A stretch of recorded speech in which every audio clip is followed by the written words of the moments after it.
मेरा नाम लाली है और ये मेरी कहानी है। मैंने हमेशा से अपने माता पिता को खुश रखने की कोशिश की है। हमारा परिवार एक साधारण मेहनतकश परिवार है। मेरी पढ़ाई लिखाई के लिए उन्होंने दिन रात मेहनत की। मुझे हमेशा से यकीन था कि अगर मैं कुछ बन जाऊं तो हमारे हालात बदल सकते हैं। पर कहते हैं ना, सपनों के रास्ते हमेशा आसान नहीं होते। उस दिन जब मेरा रिजल्ट आया, मैं बहुत खुश थी। फर्स्ट क्लास डिस्टिंक्शन के साथ पास हुई थी और मुझे स्कॉलरशिप भी मिली। मैंने सोचा था अब मेरे सपनों को पंख लग जाएंगे। लेकिन मेरे बाबा ने मेरे सपनों को सच होते देखने की बजाय मुझे घर बसाने की बात कह दी। एक औरत के जीवन की यही नियति है, उन्होंने कहा। पर मैं चुप नहीं रही।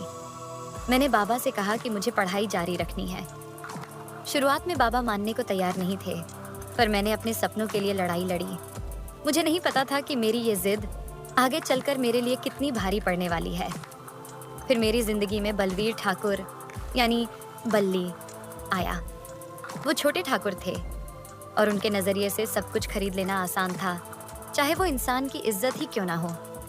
पहले पहल उन्होंने मदद करने की कोशिश की। मैंने इसे एक अच्छा इशारा समझा, लेकिन बहुत जल्द उनकी असलियत मेरे सामने आ गई। बल्ली ने मेरी पढ़ाई को बहाना बनाकर मुझसे नजदीकियां बढ़ानी चाहिए। मुझे उसके इरादे समझ में आ गए थे। मैंने उसे बार बार मना किया, लेकिन ठाकुर होने का घमंड उसके सिर पर चढ़ा था। उसने धमकी दी कि अगर मैं उसकी बात नहीं मानूंगी तो वह मेरी जिंदगी बर्बाद कर देगा। एक दिन उसने मुझे धोखे से बुलाया। उसने मेरी मर्जी के खिलाफ मेरे साथ जबरदस्ती की और उसका वीडियो बना लिया।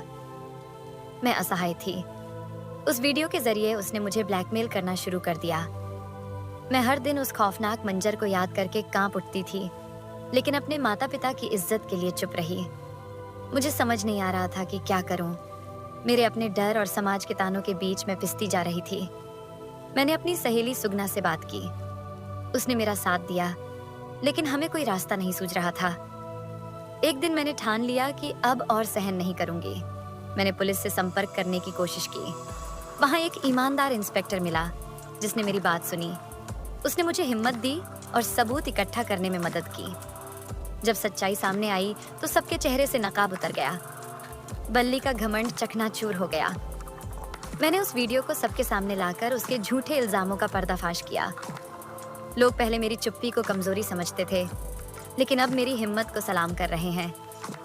ये कहानी मेरी है। ये उस हर लड़की की कहानी है जो चुप रहती है, सहन करती है।